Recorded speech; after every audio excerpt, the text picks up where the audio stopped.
Even though it's sensational at the moment to write articles about, oh my God, a deep fake, it actually is good because it's popularizing the fact that you shouldn't be trusting everything you see anymore. When I see the creative use cases for this technology, it's just extremely exciting, right? We're going to be living in a hyper personalized world where the digital experiences around us suddenly meet us where we are. The generative AI capabilities that are making that possible are the same tools that are going to be, abused before they're responsibly used. And that's something we all have to help each other navigate.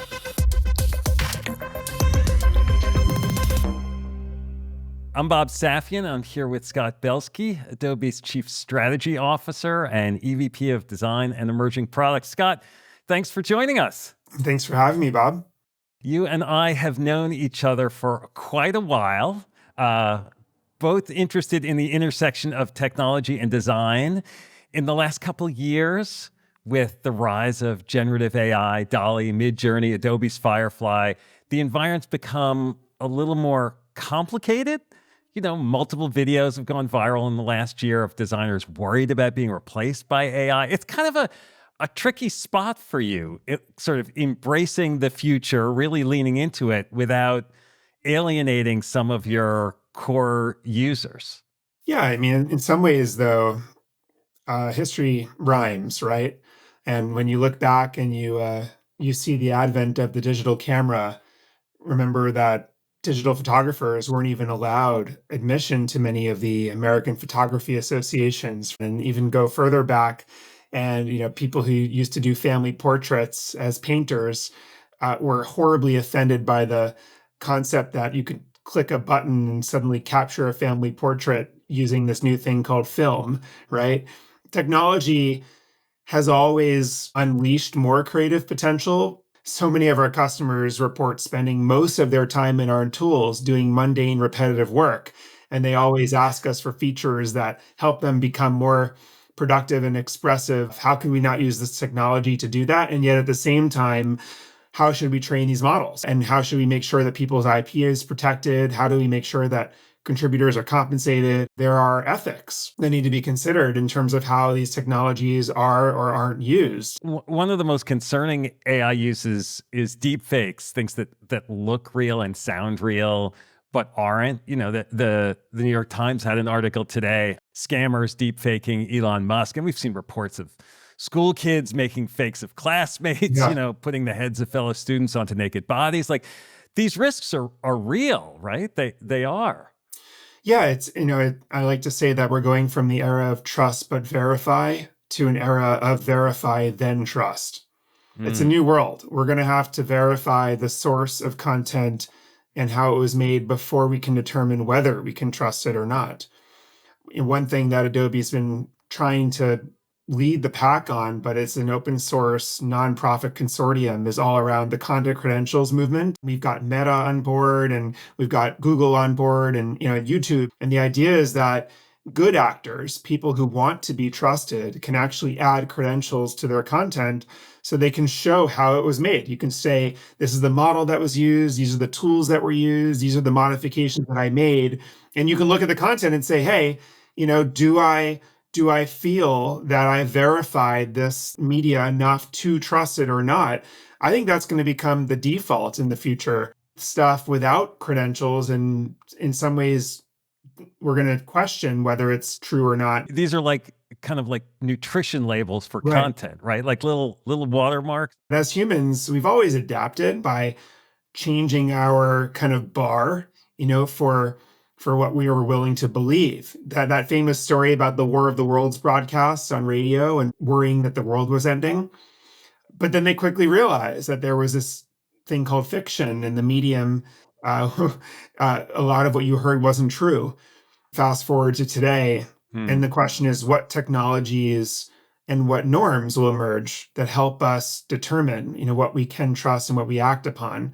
So the jury's out, right, on how these things are going to evolve.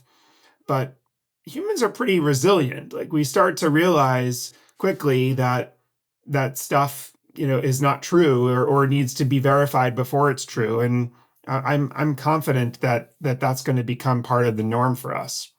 for the layperson that doesn't interact with creative design tools, can you explain how someone goes about creating a deep fake? Well, the marvel of generative AI is the speed in which you can tune a model towards something, right? And then if I use images of you to inform the tuning of this model to output you, right, as opposed to some random person, which is pretty easy to do these days. Then I can actually start to generate images of you. And the same thing, of course, goes for video with video models. The same thing goes for audio. I could even actually prompt a net new video of Bob, right, saying what I want Bob to say with the background that I want Bob to have. Now, there are so many incredible use cases for this technology in Hollywood. And in fact, Hollywood has always used products like After Effects and Premiere Pro to make Harrison Ford look 30 years younger for the early sequence of Indiana Jones, the latest one. That's a great use of this technology. Now what's happening is that now everyone's going to have access to this stuff. And so people are going to do all kinds of things, some of which are really creative and exciting, and some of which are really scary. Technology in Silicon Valley as a whole is notoriously great at being creative about what can go right and notoriously bad at being creative about what can go wrong. And we have an opportunity now to say, hey, let's also be imaginative about the downside and let's develop new technologies and ways for people to navigate this world. Adobe's been through this before in some ways in still images with Photoshop. Are there lessons from that experience that you apply to this, or is this, of a different order? So here's the predicament, right? We know that we need to make this technology available to our customers because they won't be able to compete in a world where it takes them 10 times as long to do anything, right? That they could do using tools like generative AI. We train Firefly only with licensed content because we want to have a commercially safe option for our customers to use. But we certainly need to make it available. There's no question about that. The difference in this new era is the wide access to these tools, right? There are open source models that people can just use and download on their machines and run. We have a consortium of literally thousands of tools and media companies on board so people can see how things were made and determine where they can trust it. But there will be many tools that refuse to incorporate this stuff, and people will create stuff with those tools, whether we like it or not. I mean, as a business person, it sounds quite tricky because on the one hand, you're saying you have a responsibility. You're trying to get Silicon Valley to look at the risks and address them. And on the other hand, you know that if you don't make these tools available quickly, like someone else will. And sort of how restrained can you afford to be to stay on top of the business? I mean, I'm thinking of OpenAI released ChatGPT in part because they had nothing to lose, and folks like Google, who delayed because of the risks, then had to play catch up. So you're balancing on this. I encourage our teams, to anchor themselves on our customers. And here's the thing. When you talk to the average customer, they are excited about superpowers that make them more productive and help them grow their career. They're cautious about all the things you and I are talking about. And they want to use tools that are both pushing the edge of what's possible, but also doing it in a responsible way. Of course, there are some folks who say, hey, burn the boats and let's just do whatever is out there and who cares about how it was trained or whatever else. And then there's also another group on the other end of the spectrum that says, don't do AI, Adobe. Just don't do it. Just ignore it. Why should you have to use this technology? We don't want anything to change. But the average is a large group in the middle that are very pragmatic and responsible about this technology, and those are the folks that we're taking the pulse of constantly and anchoring ourselves to, and that also feeds the business, right? It's the biggest customer base too. In the political sphere, we recently had Donald Trump alleging that images of Kamala Harris rallies were AI generated. Are we likely to see even more discussion and conversation about deepfake activity during the election? Whether it is the internet, whether it is Bitcoin, these are all technologies that were very much used for illicit purposes first, right? This technology is no different, and we will certainly see early use cases that are concerning. I think the most important thing, if you take a step back, is that, even though it's sensational at the moment to write articles about, oh my god, a deep fake, it actually is good because it's popularizing the fact that you shouldn't be trusting everything you see anymore. Or when you hear these stories about someone getting a call from their grandmother, it's their grandmother's voice asking for money. It's like a very scary thing, but the answer is not to put the stop to the use of the technology. The answer is to make sure people know how it can be abused and then develop precautions. And listen, when I see the creative use cases and also the very practical, business use cases for this technology, it's just extremely exciting, right? We're going to be living in a hyper personalized world where the media, the commerce, the digital experiences around us suddenly meet us where we are. The generative AI capabilities that are making that possible are the same tools that are going to be, abused before they're responsibly used. And that's something we all have to help each other navigate. I often reflect about how Northern California and Southern California approach technology differently, that Hollywood tends to make tech into, the end of the world and, Terminator and the robots are coming to get you. And Northern California, it seems to be like, technology is going to make everything perfect. It's utopia. And reality is probably somewhere in between. You look at the role of sci-fi, right? Sci-fi is a prototype for the future that is both intended to motivate us and scare us. And when we see sci-fi, it's like it really helps us think about the implications and helps us act accordingly. Terminator films are decades old now, right? And yet now we're starting to see the age of robots that are hyper intelligent. Now, are the developers of these robots, are they taking into account, what they learned from watching Hollywood extrapolate what could go wrong, as they're building these systems and inserting safeguards? I'm sure, right? What if Hollywood and sci-fi and the imaginative, minds of creatives in Hollywood are actually part of the system that keep humanity safe over time? Is a fun thing to think about.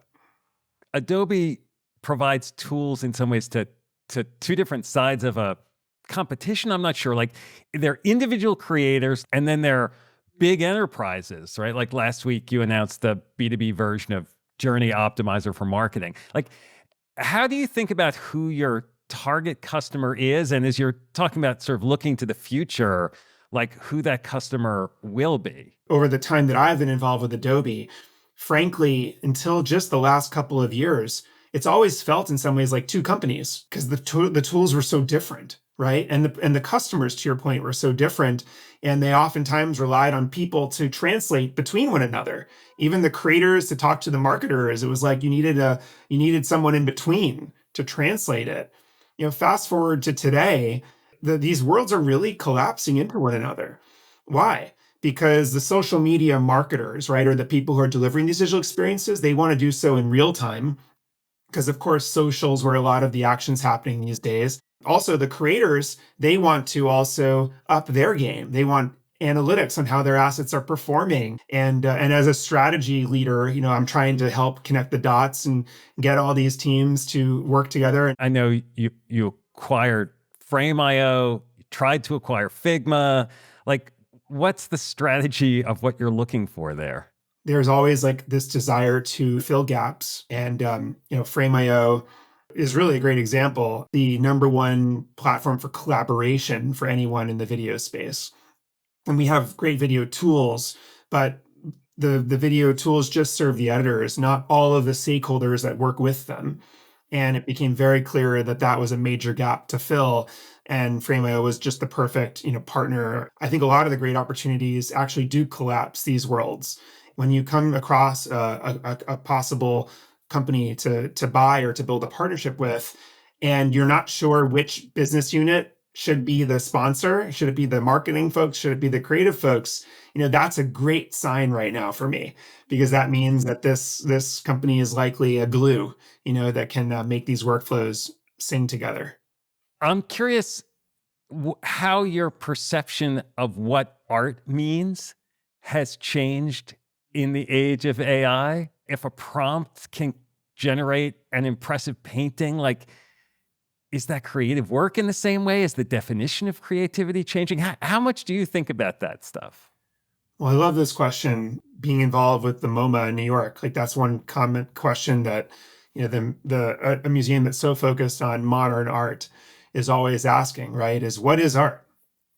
There's an artist, Rafik Anadol, who is an AI artist, and he generates through algorithms these amazing art experiences. MoMA ended up acquiring a piece, for its collection. But is it art? Well, I mean, of course, it's art in the sense that he came up with this and he's expressing something and he's telling a story, but it's an entirely new medium. Now, when you go and you use a prompt and you generate a net new asset, is it art until you change a pixel? There's actually interesting copyright law questions around that. Do you own it, Yeah. yet? Or do you have to change some of it? And how much of it do you have to change for you to own it and have it to be one of your expressions, right? Listen, this is an age-old debate and question. And the only comfort I find is that it's always been an argument. And yet that process in and of itself serves its purpose, because art is made to get us to ask questions. Art is made to perplex us, to surprise us, to in some cases divide and then unite us, right? Art is meant to be provocative. So as long as it is, I would say it's doing its job and it is art. The producer of this show asked the design team at our company what I should ask about Adobe. And the issue that they were most interested in was copyright Mm-hmm. rules, was sort of where copyright will evolve in this AI world. The concerns and questions at the top of creatives' minds are different now, than they've ever been in my career. I'll proactively mention this debacle we had with the updating of our terms of use, which had not changed in 11 years. We had made a modification around when content is scanned for child sexual exploitation imagery, but the change that was made was paraphrased by our legal team in a pop-up that customers got when they had to reaccept the terms of use that said Adobe has updated its content moderation policy, which caused some customers to be concerned about, oh, Adobe is looking at my work. We were really just doing what's legally obligated. But when they went in and saw the limited license that Adobe, and by the way, every other company on the internet that makes a thumbnail for you, that resizes your content to work on different devices, these are sort of normal things. But customers were suddenly like, wait a second, limited license, does that mean you're training on our content? Now, we've never trained on our customers' content. We've always been very, very clear, how our models were trained for generative AI, compensation program for those who do, have content that is part of Adobe stock that's trained on, et cetera. But what the lesson is that I took away was that every company now needs to go back and revisit its policies around this stuff to make sure that they are taking into account the concerns of the modern creator, because the concerns have changed. The limited license that every company required for the last 10 years, no one thought that that might mean that a company is training a model on their work, right? That could conceivably even compete with them, right? And by the way, so we took this within a week. We, many, many late nights to early mornings, we actually went through the entire terms of service. We annotated it. We said exactly what we do and don't do. Usually companies don't say what they won't do in terms of service. Usually it's just what they do or what they're getting customers to agree to. We were explicit in what we don't do. And I'm actually really proud of it. I would say it's probably the most creator-friendly terms of use on the internet right now as it relates to tools companies. But it was a wake-up call. And so I think that's, that to your point about copyright and copyright law, and we have to be very proactive now. The legal department is is a really important part of everyone's strategy now to make sure you do the right thing. You have such an interesting perspective because you are inside a very big company in Adobe. You've been an entrepreneur, you've been an early stage investor in a lot of startups. Does AI make it easier for smaller enterprises to compete with bigger ones, or harder because they have less data to train their own models, and the cost of sort of building and running these models is so high? I have to say that I've been increasingly bullish on both sides of the spectrum and increasingly concerned about the middle. And let me explain. There will be some mega, mega, mega companies that have these huge data moats, right? They might be the companies that own the operating systems we use every day. But I don't think there's many, many of them. And I do think that those companies will only get bigger and more important in the world. On the other hand, I actually think that small businesses are going to explode in a good way, because every business has always been constrained by the lack of building out functions. So if you were a small business that sold, boutique eyeglasses or sweaters, or you're a landscape designer or whatever else, you didn't have a finance department and a marketing department and a legal department. Well, now you're going to have these generative AI powered capabilities for very next to nothing per month that will make your contracts for you, manage your finances, automate your billing. I mean, you're going to have the functions of a mid-sized company at your disposal as a small business. And as a result of that, I think a lot more people will go into SMBs. I think they'll be far more profitable. I think they will start to grow. I've been thinking about the small team, big business phenomenon and wondering when we'll have the first 3 to 5 person team that becomes a $100 million business. So very, very bullish on small businesses. Now, here's the question though, like what happens to the middle? What happens to these businesses that are, maybe hundreds, if not thousands of people that are employees that are getting kind of outpaced by both the small businesses and those mega businesses? That's the area where I think there will be some disruption. And I guess it's going to be harder for even those smaller businesses to become the super big ones, right? Because you're not necessarily building out the capabilities in some of these areas. You're leveraging off of somebody else. That's right. But then I would say, why? Why want to be one of them? Being someone who's in a big company, maybe its grass is always greener. But I'm like, oh my gosh, it'd be so much easier with such a smaller team, building something we're passionate about without all this overhead and cognitive load of managing a large enterprise. It's funny, whenever I go to Japan and have these micro experiences in Tokyo, where you go to a small cafe or a small restaurant, and I mean small, like 7 to 10 people, and these artisanal experiences. I kind of wonder if that will be more of the future for the rest of the world. Crafted experiences where people can do what they're super passionate about. It will be ironic that there'll be more human experiences as a result of this very non-human technology. I think one of the things we as humans loved and long for is the old days where, hundreds of years ago and for the rest of humanity before that, we were known in our village, in the small stores that we frequented, the trading posts that we went to. You were recognized by name and by face, and they knew your favorite this, they knew your kids, and then suddenly, only in the last 100 years or so, post-industrial revolution, everyone became anonymous, right? Every store was made to be generalized for the masses. The internet was built in that model too, where you go to a website, you click your gender, you click your size, like you're unknown. So I do think that we're about to enter this world where personalization at scale, and even for small businesses to know you and treat you, make you feel special, that's a huge opportunity this technology will bring. And I'm excited about that. Well, thank you, Scott. Thanks for doing this. It's always great to talk to you. Thank you. I think we covered a lot of territory.